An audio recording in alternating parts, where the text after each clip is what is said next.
Cancele os seus cartões e fuja.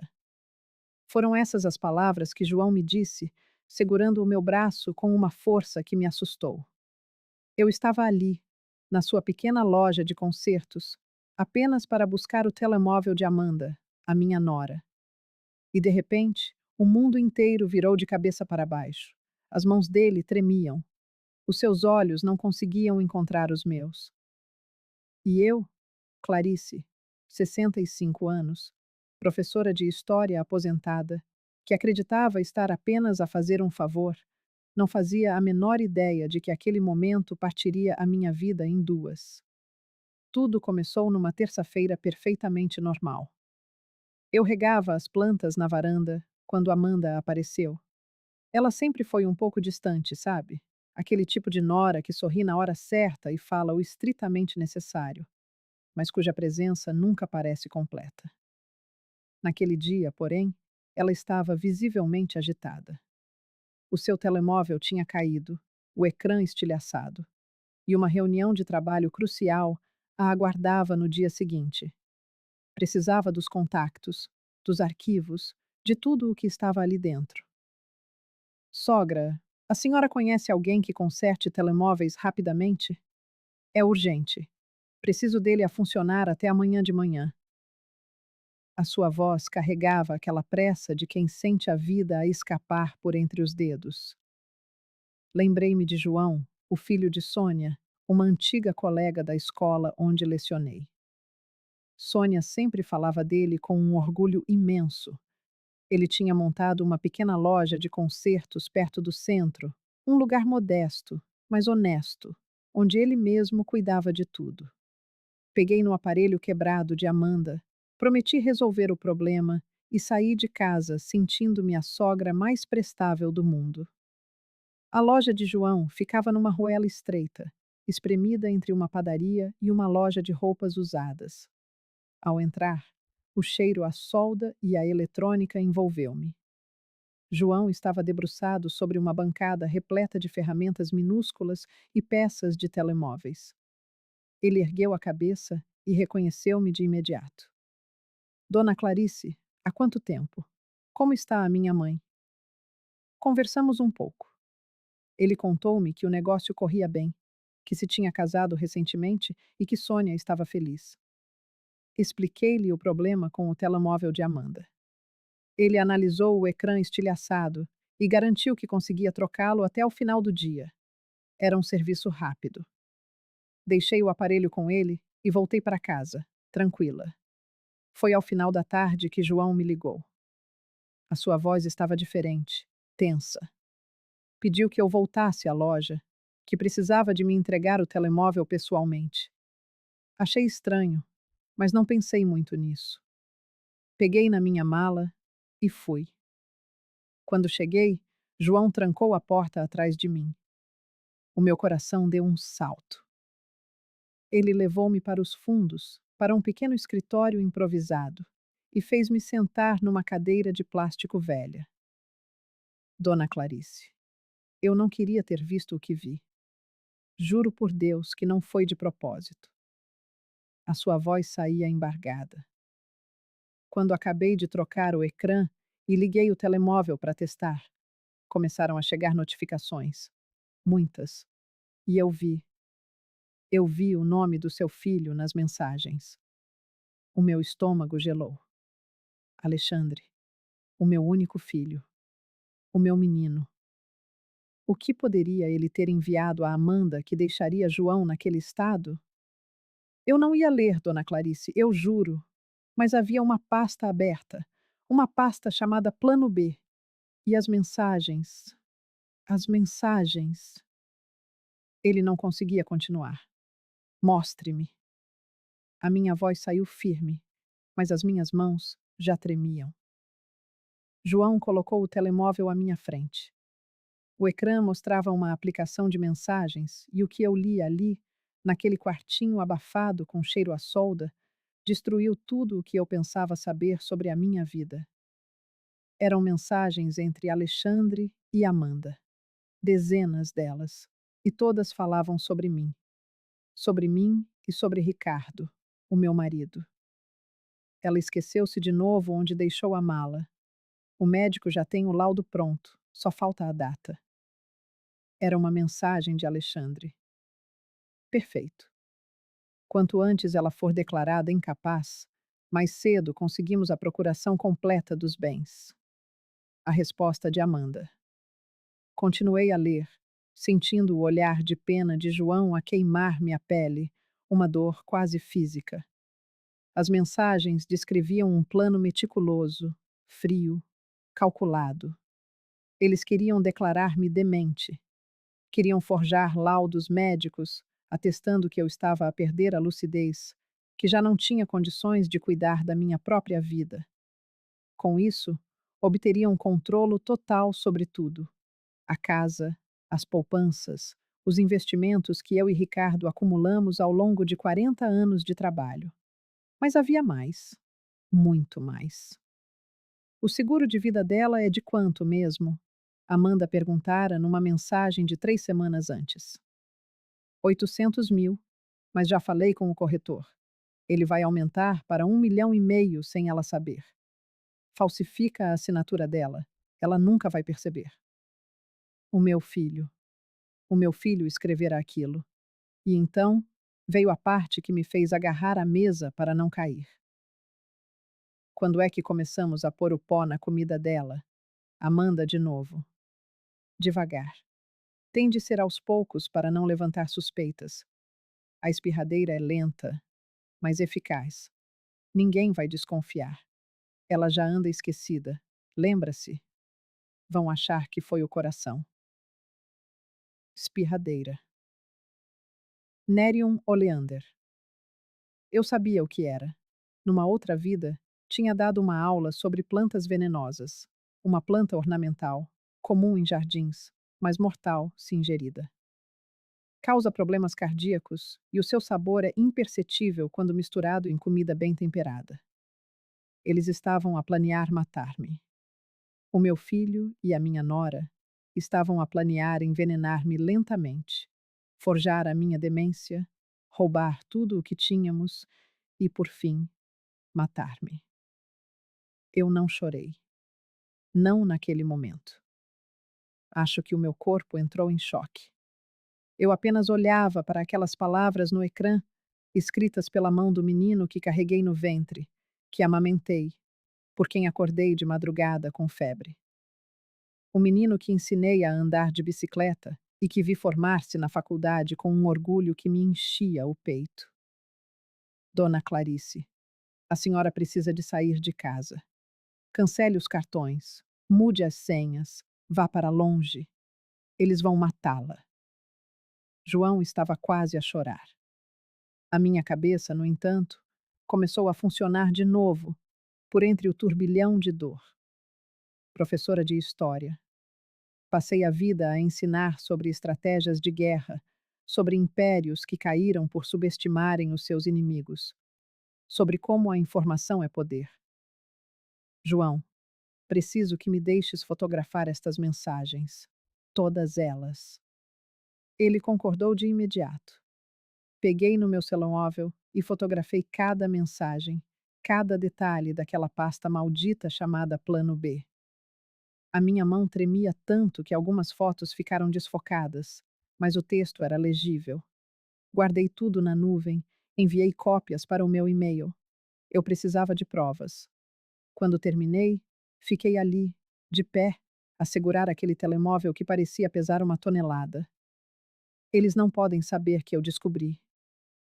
As palavras saíram da minha boca antes mesmo de eu as ter pensado. Se eles souberem que eu sei, vão acelerar tudo.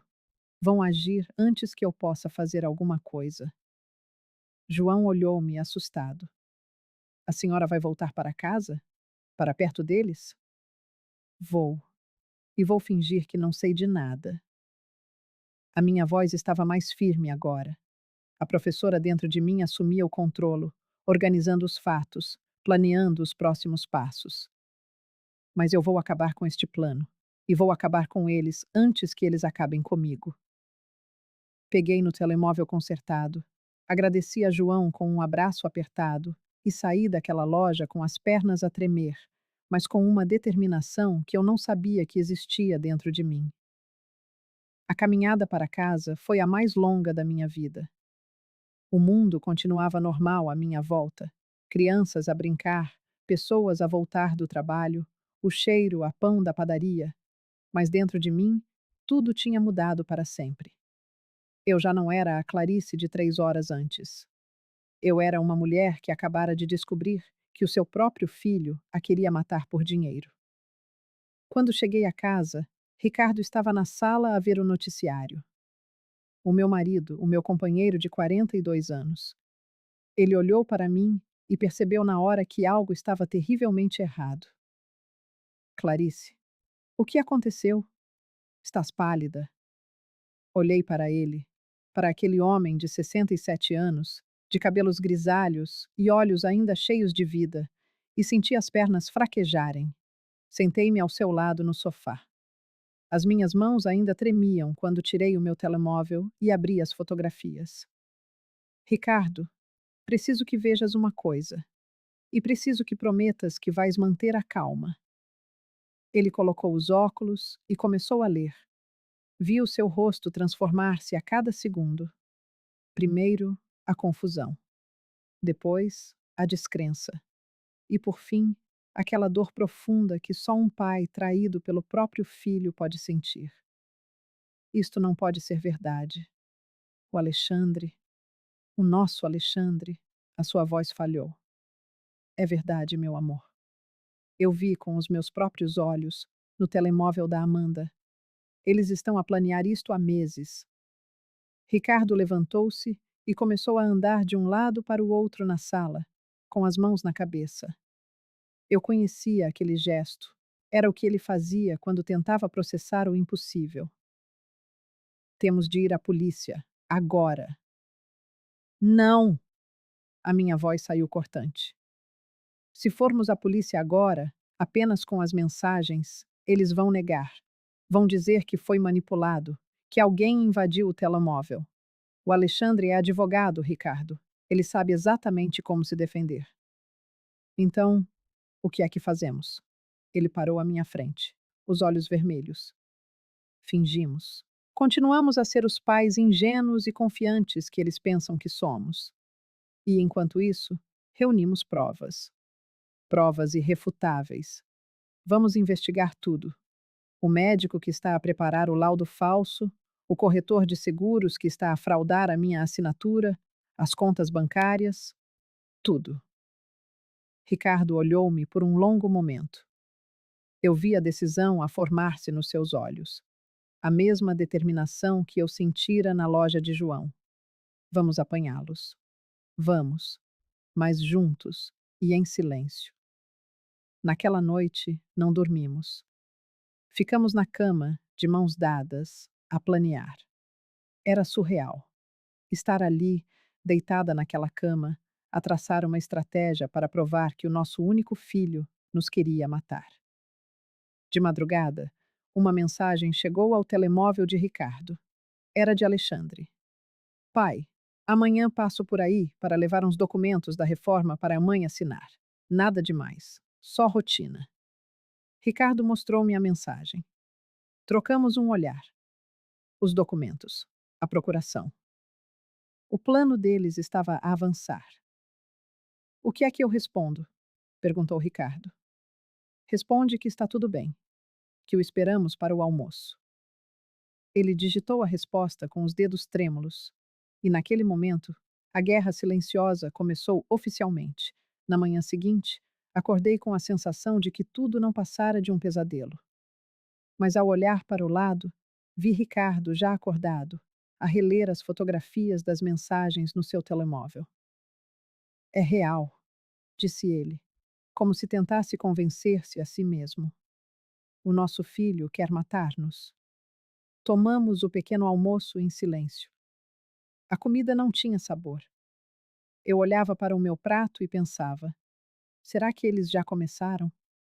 Aquela tontura que senti na semana passada. Seria um sintoma? Ou apenas paranoia? Às 10 horas a campainha tocou. Alexandre. O meu coração disparou. Fui até a porta e, antes de abrir, respirei fundo. Vamos, Clarice. Já enfrentaste salas com 40 adolescentes rebeldes. Consegues fingir normalidade por algumas horas. Abri a porta com um sorriso.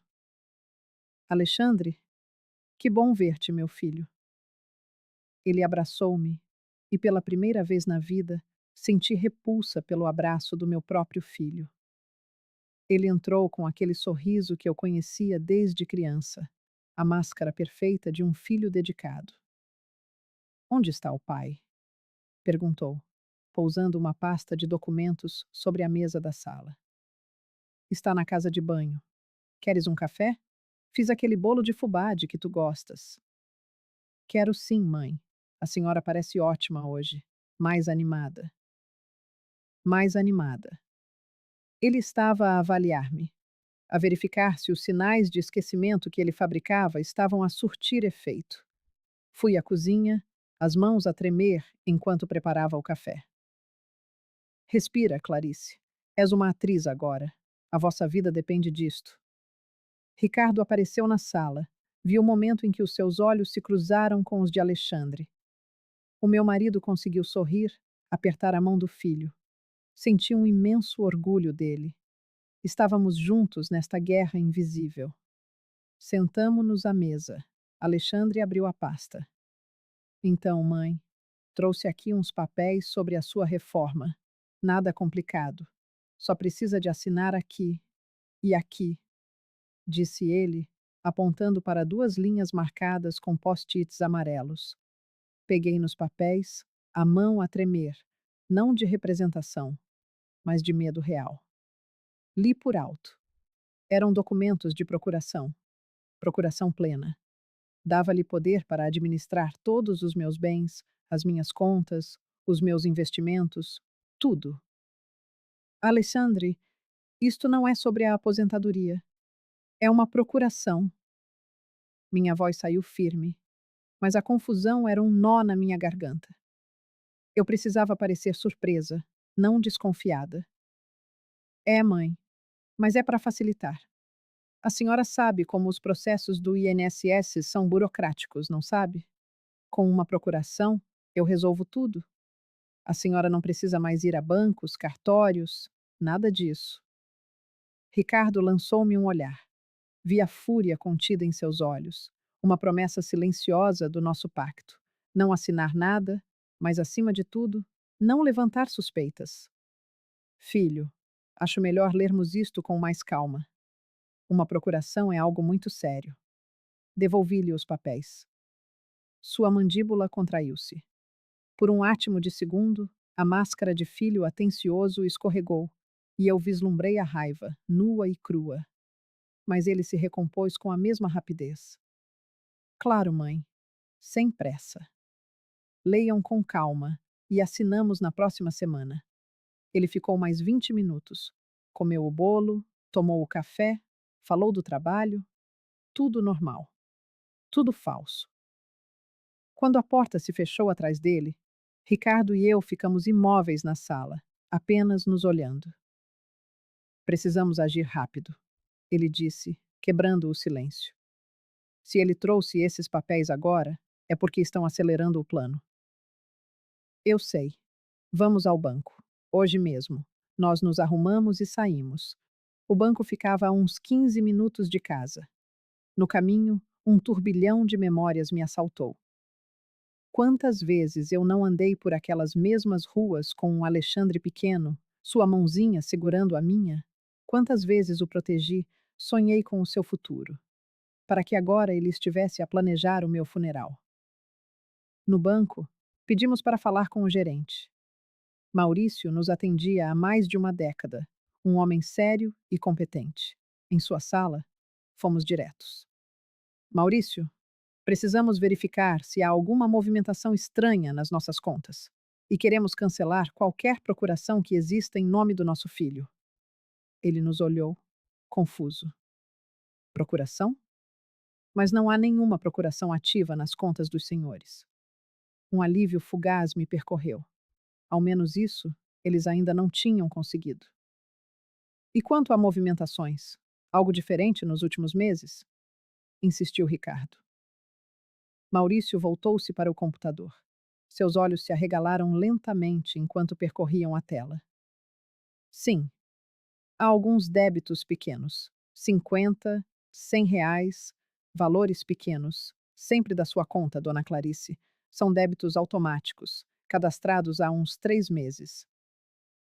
Débitos de quê? Minha voz saiu mais alta do que eu pretendia. Assinaturas de aplicativos, streaming, serviços online. Mas, esperem. Ele clicou mais algumas vezes. Isto é estranho. Os cadastros foram feitos presencialmente, aqui na agência. E eu não me lembro de ter atendido os senhores nesse dia. Ricardo apertou minha mão. Quem fez o cadastro? Foi o Bruno, o assistente. Mas ele saiu da agência no mês passado. Deixe-me ver os registros. Maurício digitou por um instante. Ele registrou que a senhora, Dona Clarice, veio aqui acompanhada do seu filho. E que a senhora solicitou esses débitos porque estava com dificuldade de se lembrar de pagar as assinaturas manualmente. Dificuldade de lembrar. Ali estava, outra vez. A construção da narrativa da demência. A criação de um histórico de esquecimento. Maurício, eu nunca vim aqui pedir isso. E eu não tenho nenhum desses aplicativos. Afirmei, sentindo a raiva crescer como uma maré. O gerente empalideceu. Isso é fraude.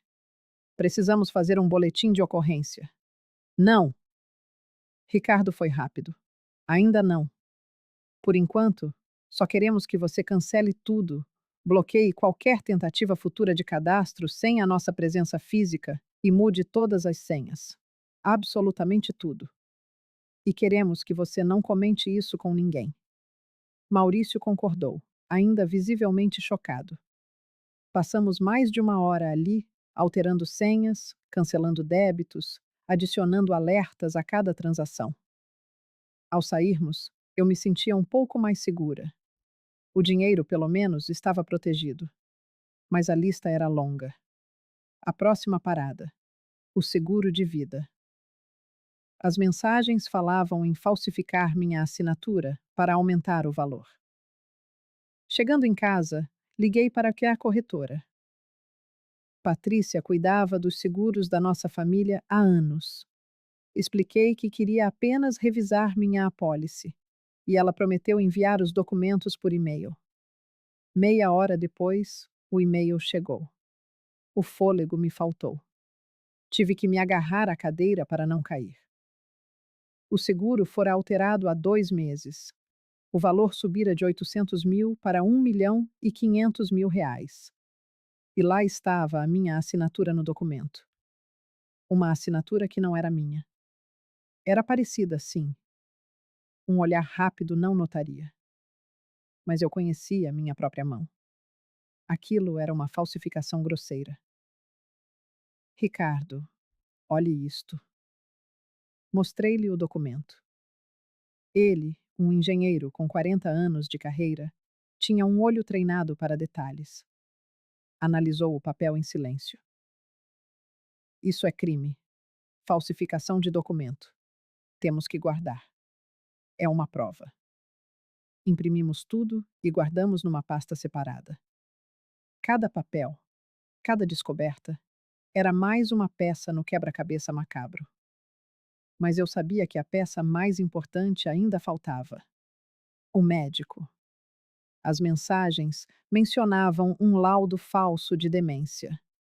Eu precisava saber quem era esse médico e como Alexandre o convencera. Eu tinha uma consulta de rotina marcada com o Dr. Paulo na semana seguinte. Nosso médico de família há mais de 15 anos. Um homem que eu considerava honesto, competente, de confiança. Eu achava que era. Decidi não esperar. Liguei para o consultório, aleguei tonturas e mal-estar, e consegui antecipar a consulta para aquela mesma tarde. Não era de todo mentira. Ricardo foi comigo. Quando entramos na sala do Dr. Paulo, ele pareceu surpreso. Dona Clarice, seu Ricardo. Que surpresa! Pensei que a consulta fosse só na semana que vem. Consegui antecipar, doutor. Tenho me sentido estranha ultimamente. Sentei-me em frente à sua mesa. Ele fez as perguntas de rotina: sono, alimentação, dores. Respondi a tudo, mas meus olhos não se desviavam dele, caçando qualquer sinal de culpa, de desconforto. Doutor, interrompi de repente. O Alexandre comentou alguma coisa com o senhor sobre a minha memória? Eu vi. Foi um segundo, um congelamento quase imperceptível. Mas eu vi. Comentou. Ele disse, após uma pausa que pareceu uma eternidade. Ele esteve aqui há uns 2 meses, muito preocupado. Disse que a senhora andava esquecendo coisas, repetindo perguntas, ficando confusa. E o senhor acreditou nele? A voz de Ricardo era pura tensão. Eu. Eu pedi que o Alexandre a trouxesse para uma avaliação completa. Mas ele disse que a senhora se recusava a vir. Eu nunca me recusei, doutor, porque eu nunca soube desse pedido. Inclinei-me para a frente. O Alexandre nunca me disse nada. O doutor Paulo ficou pálido. Mas ele disse. Ele disse que tinha falado com a senhora, que a senhora ficou brava, que. Ele mentiu, cortou Ricardo. Tudo mentira. O médico passou a mão pelo rosto, o conflito estampado nos olhos. Doutor, preciso saber. O senhor emitiu algum laudo sobre mim? Algum documento atestando que eu tenho problemas de memória? O silêncio na sala era denso, pesado. Fiz, ele admitiu, finalmente. O Alexandre me pressionou muito. Disse que era para proteger a senhora, para garantir que não fizesse nenhuma besteira com o dinheiro, que não caísse em golpes. Ele parecia tão preocupado, tão. Eu achei que estava fazendo a coisa certa. A vontade de gritar, de sacudi-lo, era imensa. Mas eu precisava de calma. Onde está esse laudo? Eu não entreguei a ele ainda. Está aqui no arquivo. Ele viria buscar na semana que vem. O senhor vai destruir esse laudo. A voz de Ricardo era uma ordem. E vai fazer um novo, dizendo que Dona Clarice está perfeitamente sã, mental e cognitivamente. Porque essa é a verdade. Visivelmente abalado, o Dr. Paulo concordou. Ele destruiu o documento falso na nossa frente, passando-o pelo triturador de papel. Em seguida, redigiu um novo laudo, completo, assinado e carimbado, atestando minha plena capacidade mental. Saímos de lá com mais uma prova, mas também com mais medo. Se Alexandre conseguira manipular até o nosso médico de confiança, do que mais ele seria capaz? Naquela noite, não consegui jantar. Fiquei sentada no sofá, olhando para o nada. Ricardo, em silêncio, ao meu lado. Estávamos exaustos, mas a jornada estava longe de terminar. O celular dele vibrou. Uma mensagem de Amanda. Sogro, podemos ir jantar aí amanhã? Faz tempo que não nos vemos. Ricardo me mostrou a tela. Trocamos um olhar carregado de significado. Responda que sim, eu disse. Diga que vamos adorar. Enquanto ele digitava a resposta, minha mente já trabalhava. Um jantar. Eles viriam aqui. O que planejavam? Tentar a procuração de novo? Ou algo pior? Ricardo, precisamos de ajuda profissional. Não podemos fazer isso sozinhos. Você quer dizer, a polícia? Ainda não. Primeiro, um advogado. Alguém que entenda de crimes financeiros, de direito de família. Alguém que nos oriente. Na manhã seguinte, estávamos no escritório da doutora Helena, uma advogada recomendada por uma amiga, especialista em direito de família e crimes patrimoniais. Contamos toda a história. Mostramos as fotos das mensagens, os documentos do banco, o seguro falsificado. Ela nos ouviu em um silêncio profundo. Isso é tentativa de homicídio, ela disse por fim. As palavras pairaram no ar, frias e pesadas. Não é apenas fraude. Eles estão planejando matar vocês. Ouvir aquilo em voz alta, de uma profissional, tornou o pesadelo assustadoramente real. O que nós fazemos? Perguntou Ricardo. Vocês vão à polícia. Hoje. Agora. E vão registrar tudo. Mas entendam. A partir desse momento, não há volta. Vocês estarão denunciando seu próprio filho. Ele pode ser preso. Ele planejou nos matar. Minha voz saiu mais firme do que eu me sentia. Falsificou documentos, manipulou nosso médico, criou um plano para nos envenenar. Ele deixou de ser meu filho no momento em que escolheu o dinheiro em vez da nossa vida. A doutora Helena nos acompanhou até a delegacia. Falamos com um delegado especializado em crimes financeiros. Ele ouviu, anotou, pediu as provas. Eu preciso de mais do que mensagens de celular, ele disse. Preciso de uma prova concreta da ação deles. Preciso de um flagrante. Como? Perguntou Ricardo. Vocês disseram que eles vão jantar na sua casa hoje à noite, certo? Podemos instalar câmeras escondidas. Se eles tentarem algo, teremos a prova em vídeo.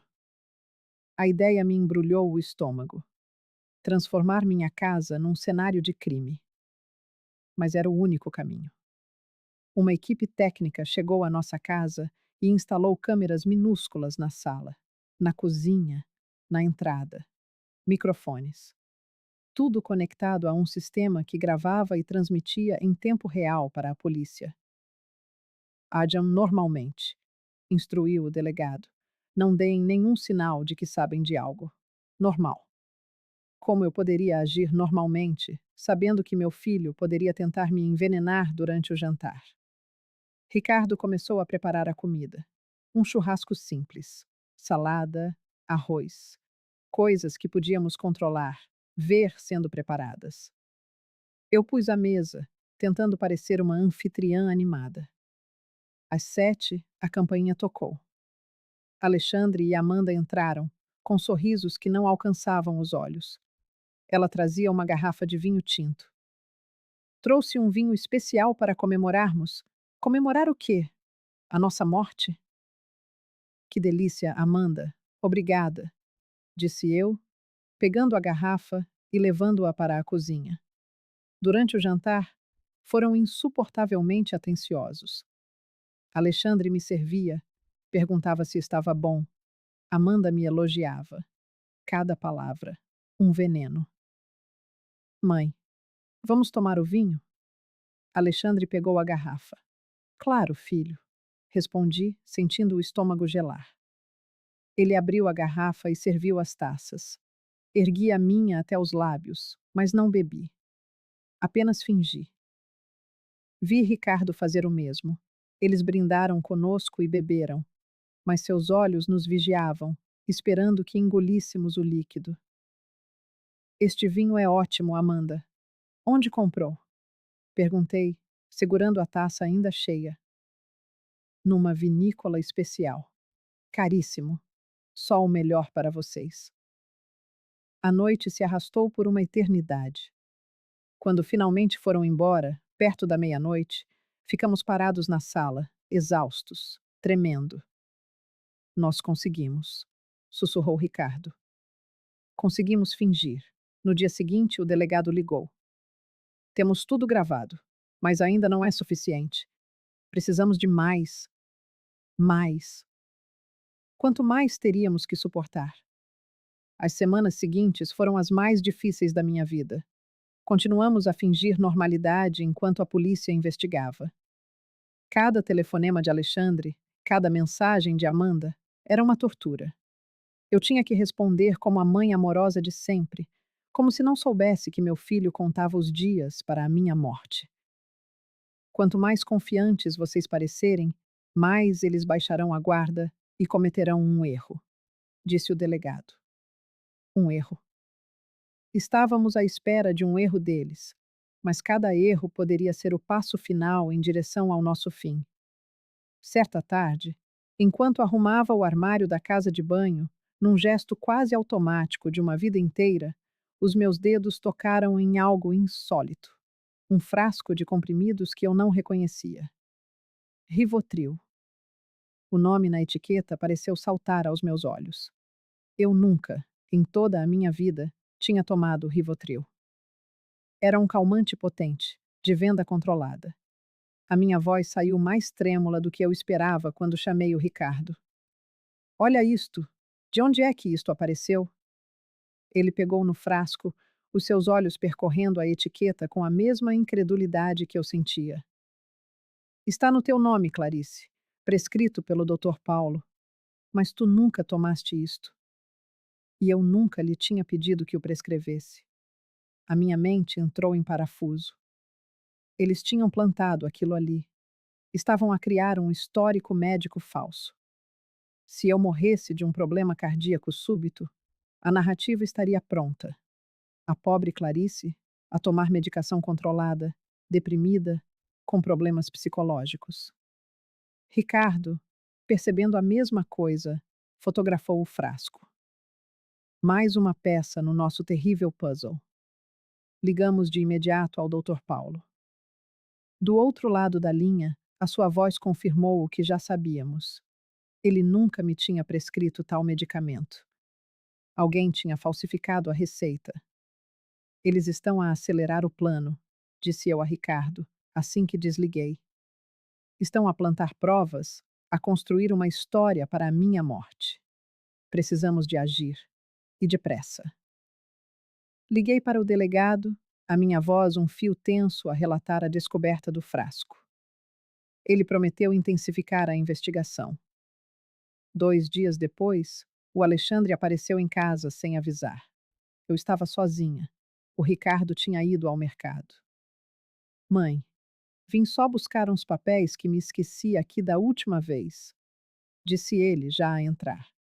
Não me lembrava de papel nenhum, mas deixei-o passar. As câmaras estavam ligadas. Cada movimento seu seria registrado. Ele foi direto para a sala, mas eu notei o seu olhar a varrer o ambiente, a avaliar cada canto. Será que desconfiava de alguma coisa? Que papéis, filho? Perguntei, esforçando-me para que a minha voz soasse casual. Ah, deixa pra lá. Enganei-me. Não era aqui, respondeu ele, mas a sua inquietação era palpável. Continuou a vaguear pela casa, entrou na cozinha, abriu o frigorífico. Tens alguma coisa para comer, mãe? Estou com fome. Tem bolo de chocolate. Fiz ontem. Ele pegou numa fatia generosa, comendo-a em pé, enquanto o seu olhar continuava a inspecionar tudo. Eu não tirava os olhos dele. Mãe, a senhora tem andado bem? A dormir como deve ser? Tenho sim, filho. Por quê a preocupação? Não, por nada. É que tenho achado a senhora um pouco cansada. Fico preocupado com a sua saúde. Preocupado. A palavra soou como veneno. Ele estava a testar-me, a procurar os efeitos do veneno que ele acreditava estar a administrar-me lentamente. Eu estou ótima, Alexandre. Nunca me senti melhor. Vi uma sombra de irritação, ou talvez frustração, passar pelo seu rosto. Ele terminou o bolo e foi-se embora. Mas a sua visita tinha mudado algo. O ar na casa tornara-se mais pesado, a tensão quase irrespirável. Naquela noite, o sono não veio. Deitada de olhos abertos na escuridão, a minha mente não parava. Onde? Onde foi que eu errei? Como é que o menino doce que eu criei se tinha transformado neste monstro, capaz de planear o meu assassinato com uma frieza calculista? No escuro, senti a mão de Ricardo encontrar a minha. Não foi culpa tua. Como é que sabes o que eu estou a pensar? 42 anos de casamento. Eu conheço-te, Clarice. Virei-me para ele e abracei-o com força. Ficamos ali, no silêncio da noite, dois velhos a tentar sobreviver à mais cruel das traições. a do próprio sangue. Na manhã seguinte, o telefone tocou. Era a polícia. Precisamos que saiam de casa hoje, por algumas horas. Temos informações de que o Alexandre vai tentar entrar aí enquanto vocês não estiverem. Como é que sabem? Perguntou Ricardo. Estamos a monitorizar o telemóvel dele. Ele mandou uma mensagem à Amanda a dizer que ia resolver o problema hoje. Precisamos de o deixar agir, mas vocês não podem estar lá. O meu sangue gelou. Resolver o problema. O problema éramos nós. Saímos de casa às 10 da manhã. Fomos para a casa de uma amiga, a Vera, inventando uma desculpa sobre uma remodelação urgente. Ela recebeu-nos com café e bolo, sem fazer perguntas, mas a minha mente estava a quilômetros de distância, na minha casa.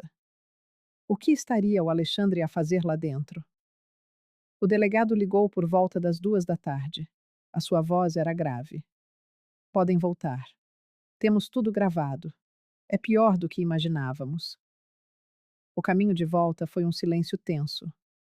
À nossa espera, 2 viaturas discretas da polícia e o delegado, de pé, junto à nossa porta. Precisam de ver isto, disse ele, conduzindo-nos para a sala, onde um computador portátil estava aberto sobre a mesa. Ele deu o play. A imagem que surgiu no ecrã era a nossa porta da frente a abrir-se. Alexandre entrou, usando a sua própria chave. Olhou em redor. Certificou-se de que a casa estava vazia e seguiu direto para o nosso quarto. Abriu o armário dos medicamentos. Tirou um saquinho da mochila e metodicamente começou a substituir os comprimidos dos meus frascos pelos que ele tinha trazido. Ele está a trocar a medicação dela, explicou um dos investigadores. Já mandamos para análise. Os comprimidos que ele colocou contêm doses altas de digitálicos, veneno de espirradeira. Uma semana a tomar isto e ela teria uma paragem cardíaca que pareceria natural. O ar faltou-me nos pulmões. Eu estava a assistir, na segurança da minha sala, à execução fria do meu próprio assassinato. Mas o vídeo continuou.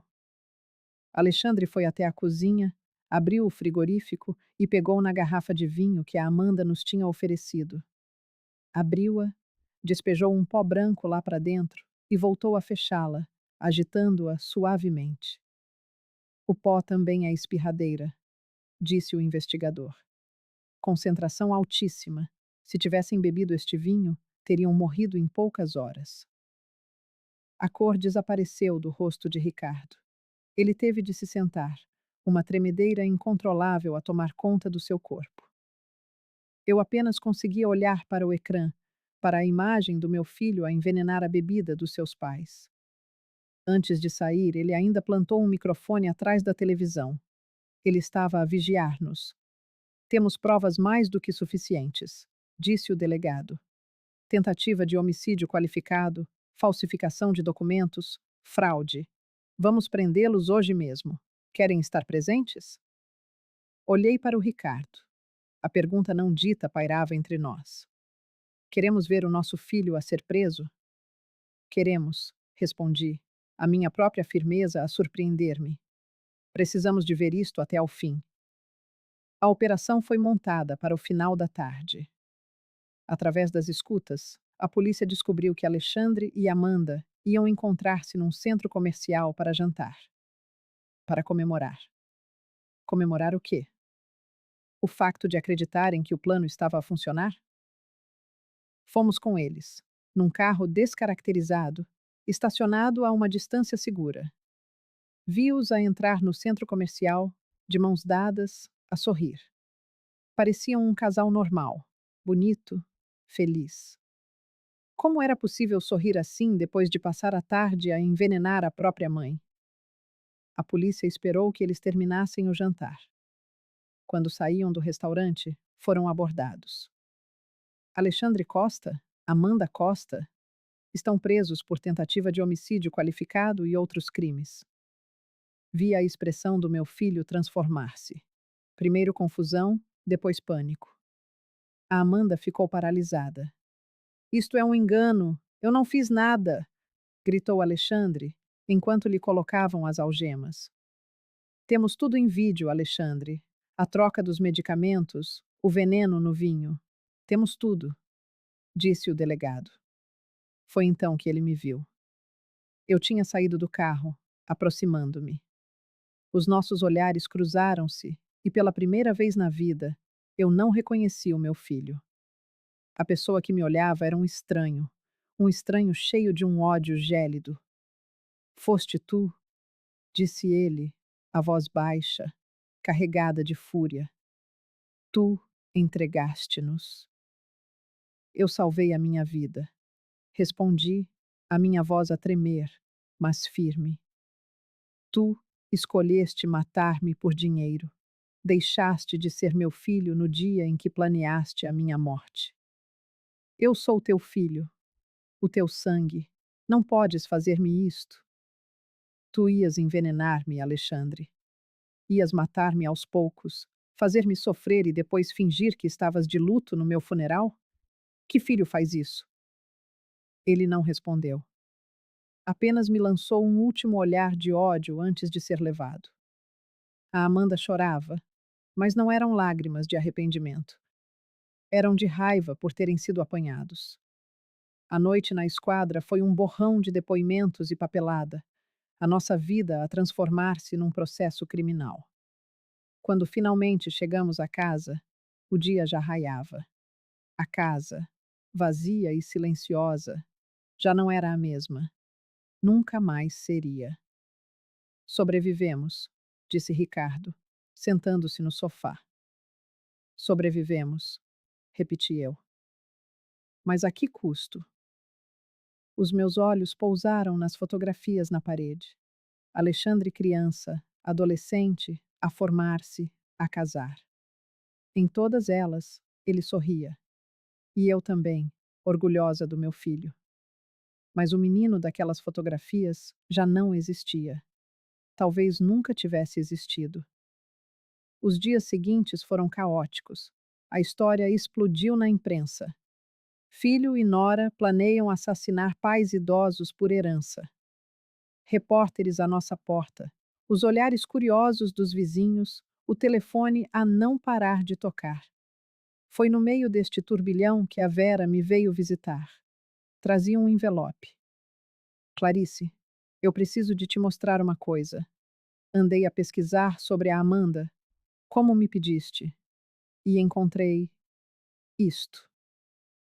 Dentro do envelope, recortes de jornais de há 5 anos. A manchete dizia: Homem morre misteriosamente após jantar em família. A fotografia mostrava um homem mais velho e, ao seu lado, a Amanda. Só que o nome dela era outro: Cristina Santos. Ela não se chama Amanda? Perguntei, confusa. Ela mudou de nome legalmente há 4 anos. A Cristina Santos era a sobrinha única daquele homem, Alberto Santos. Ele morreu envenenado. A polícia suspeitou dela na altura, mas nunca conseguiu provar nada. Ela herdou tudo. Envenenado. Como? Sussurrei, já a saber a resposta. Espirradeira. A mesma planta. Aquela revelação mudou tudo. A Amanda não era apenas cúmplice, ela já o tinha feito antes. Ela era a mentora. Levamos a informação à polícia, que reabriu o caso da morte de Alberto Santos. A investigação aprofundada revelou algo ainda mais aterrador: um diário digital, escondido numa pen drive. Nele, a Amanda detalhava tudo. Como tinha matado o tio, como tinha conhecido o Alexandre, visando-o especificamente por ter pais ricos e idosos, como tinha planeado, passo a passo, a nossa morte e depois a morte do próprio Alexandre, para ficar com tudo só para ela. Ela é uma psicopata, uma assassina em série, disse-nos o delegado. Vocês eram os alvos, mas o Alexandre seria a vítima seguinte. Li excertos daquele diário. Era frio, calculista. Ela descrevia-nos como obstáculos a serem removidos. Confrontada com o diário, a Amanda confessou. Disse que tinha manipulado o Alexandre desde o início, que ele era fraco e ganancioso, fácil de controlar. Quando soube que também ele seria morto, Alexandre desmoronou-se. Quis fazer um acordo, entregar tudo sobre ela em troca de uma pena reduzida. Mas o mal estava feito. Os dois iriam pagar. 6 meses depois, o julgamento começou. Foram 6 meses de pesadelo, a reviver cada momento. No dia final, o tribunal estava lotado. Entrei de mão dada com o Ricardo e sentamo-nos do lado da acusação. Do outro lado, Alexandre e Amanda, de uniforme prisional. O meu filho não me olhou. Nenhuma única vez. As provas eram esmagadoras. Os vídeos, as mensagens, o diário. Após 3 dias, o júri retirou-se para deliberar. Quando voltaram, o silêncio era total. Quanto ao réu Alexandre Costa, o júri considera o culpado. Sentença: 25 anos de prisão em regime fechado. Senti o Ricardo engasgar-se num soluço ao meu lado. Apertei-lhe a mão. Quanto a Ré Amanda Costa, também conhecida como Cristina Santos, o júri considera a culpada. Sentença: 40 anos de prisão em regime fechado. Estava acabado. O meu filho ia passar as próximas décadas na prisão, e seria eu a colocá-lo lá. Mas eu ia viver. Ia acordar no dia seguinte, ver o sol nascer, tomar café com o Ricardo. Ia continuar a respirar. E isso era mais do que o Alexandre tinha planeado para mim. Nas semanas que se seguiram, uma certeza instalou-se. A casa já não era um lar. Cada canto guardava a memória do menino que eu amei, mas também a sombra do homem que tentou matar-me. Precisamos de sair daqui, disse eu ao Ricardo numa manhã. Não consigo mais viver nesta casa, concordou ele. Pusemos a casa à venda. Doía. Eram 40 anos de vida construída entre aquelas paredes. Mas ficar seria como viver num túmulo emocional, assombrados para sempre pelos fantasmas do que fomos e do que nos tornamos. No silêncio da casa que teimava em não ser vendida, começaram a chegar as cartas. Cartas de Alexandre. Ele escrevia da prisão, a pedir perdão, a dizer que fora manipulado, que nos amava, que não sabia o que lhe tinha passado pela cabeça. A primeira carta, rasguei-a sem sequer terminar a leitura. A segunda teve o mesmo destino, mas na terceira, algo me deteve. Uma força invisível que me compeliu a ler até ao fim. Mãe, eu sei que não tenho direito algum de pedir o seu perdão. Sei o que fiz, mas preciso que saiba que em algum lugar dentro de mim ainda existe aquele menino que a senhora criou. Aquele menino que a amava. Eu não sei em que ponto me perdi. Não sei quando o dinheiro se tornou mais importante que tudo.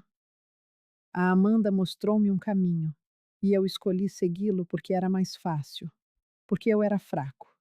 Não espero que me perdoe, já não espero nada.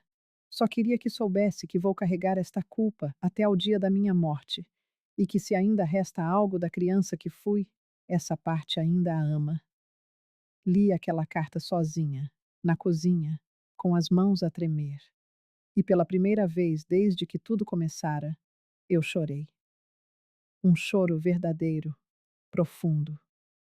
Chorei pelo filho que perdi, pelo menino doce que se transformara num homem capaz de matar.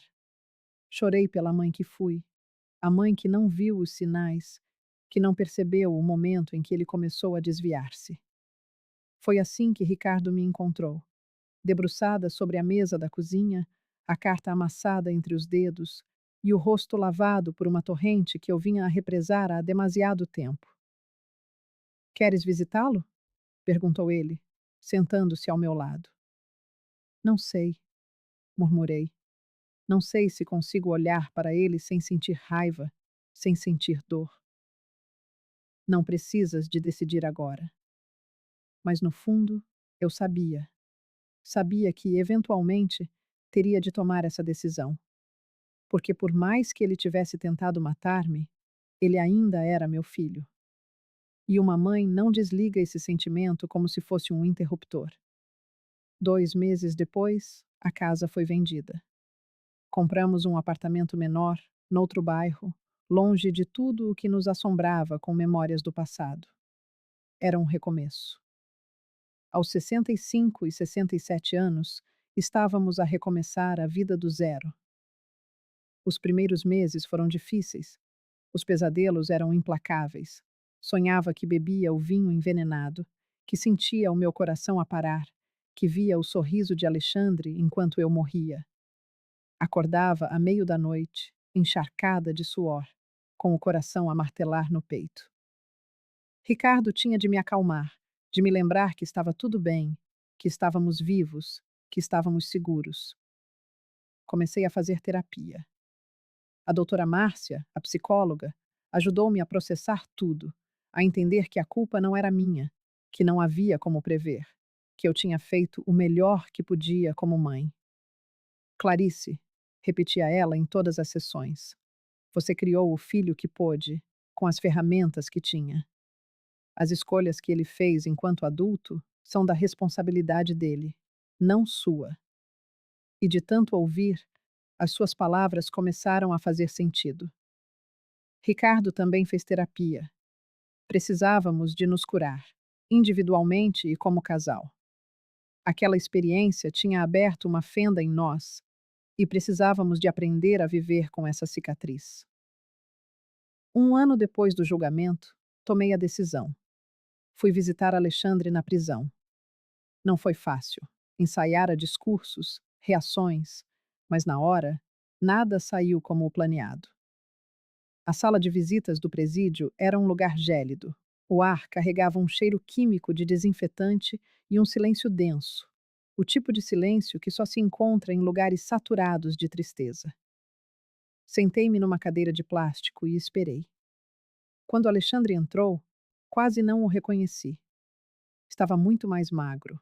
Os olhos, fundos em órbitas escuras. A pele, de uma palidez doentia. Ele sentou-se do outro lado da mesa, separado de mim por um vidro. Olhamo-nos por um longo momento.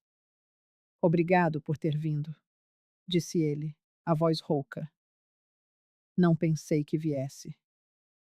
Eu também não, respondi, surpreendendo-me com a firmeza da minha própria voz. Como é que está? Viva, ao contrário do que planeaste. Ele baixou os olhos. Eu mereço isso. Mereces mais do que isso. Mereces cada dia que vais passar aqui dentro. Silêncio. Por quê, Alexandre? Por quê? Nós sempre te demos tudo, sempre te amamos. Por que é que o dinheiro era mais importante que a nossa vida? Ele demorou a responder. Quando falou, a sua voz estava carregada de algo que me pareceu um arrependimento genuíno. Ou talvez fosse apenas a minha esperança, a querer ver o que não estava lá. Eu não sei, mãe. Juro que não sei. A Amanda mostrou-me que era possível ter uma vida melhor, mais depressa. E eu quis acreditar que era justificável. Convenci-me de que vocês já tinham vivido o suficiente, que o dinheiro seria desperdiçado convosco, que nós merecíamos mais. Criei uma narrativa na minha cabeça que me permitia fazer aquilo sem sentir culpa.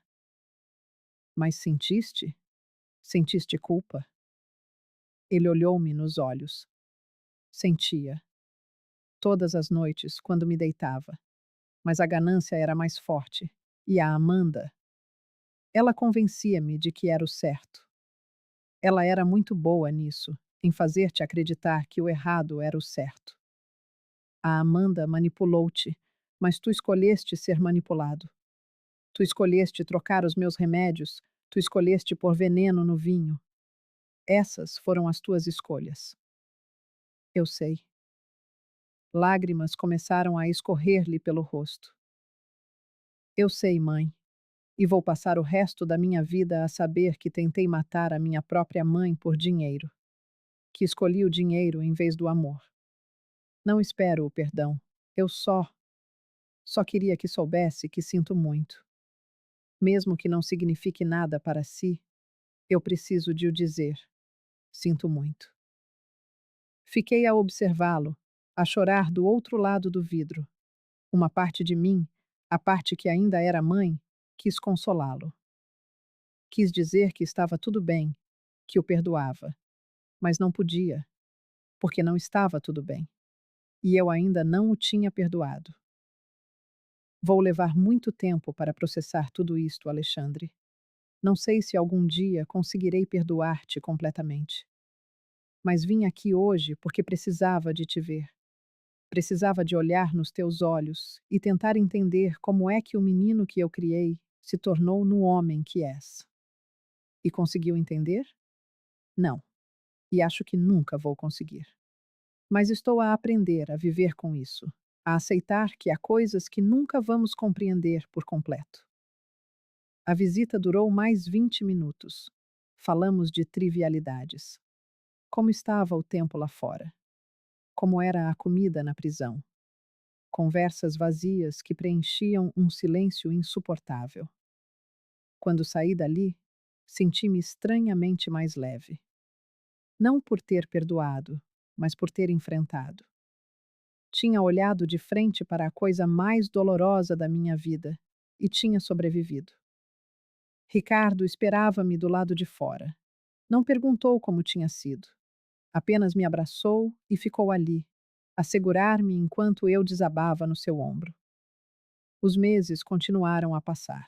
A vida, aos poucos, foi recuperando uma aparência de normalidade.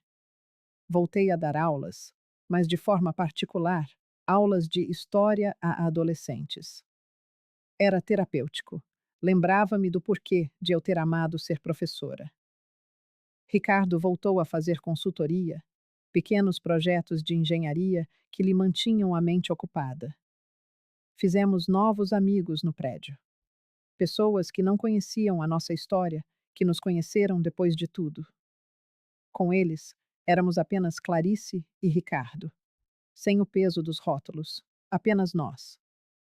Mas havia os dias ruins, dias em que a raiva retornava como uma maré violenta, dias em que via pais com filhos na rua e sentia uma inveja que me doía na alma, dias em que me perguntava como teria sido se nada daquilo tivesse acontecido.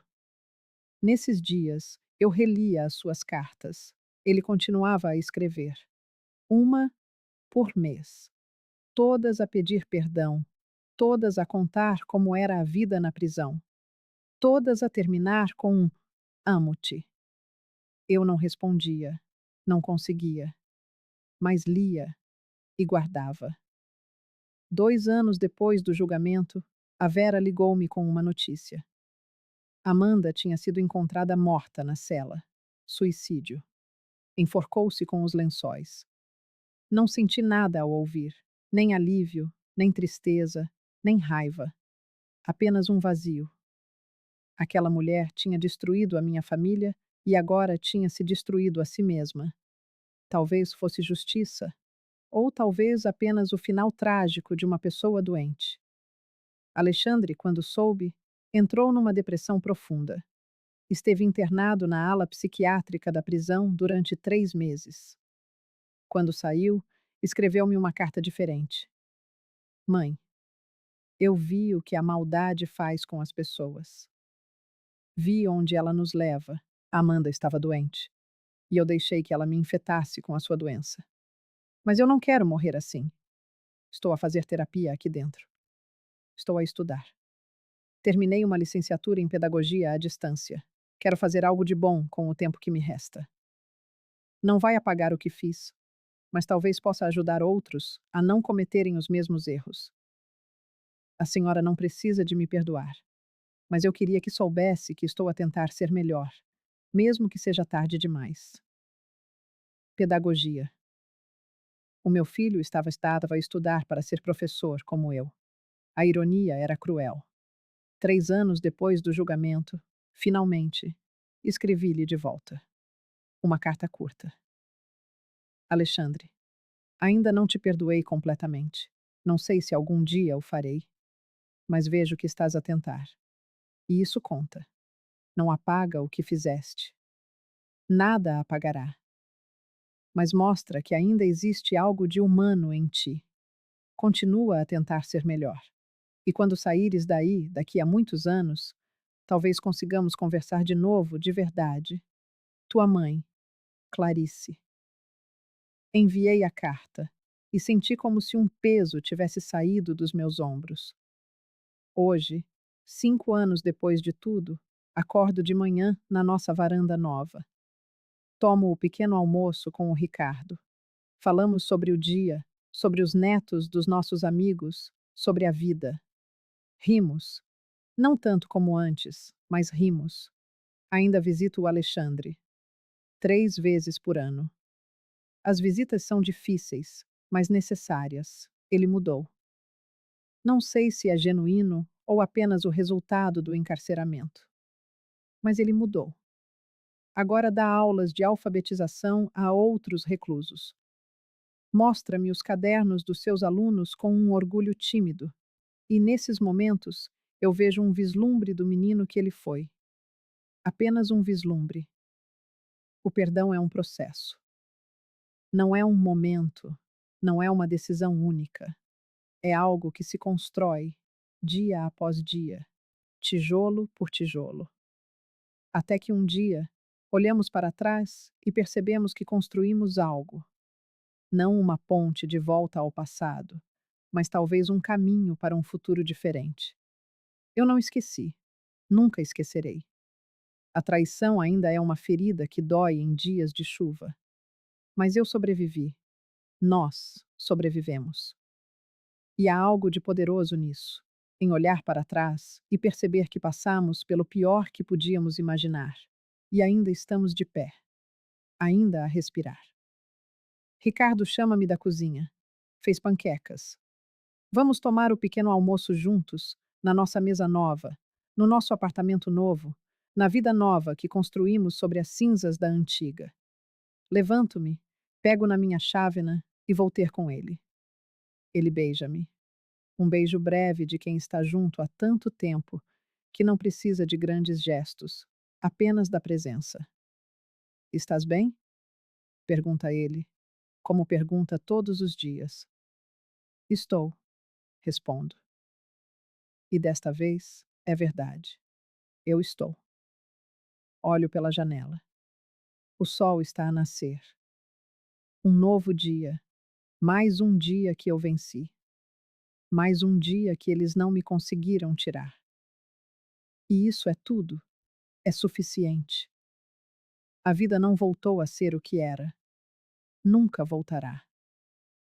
Mas é boa, de uma maneira diferente.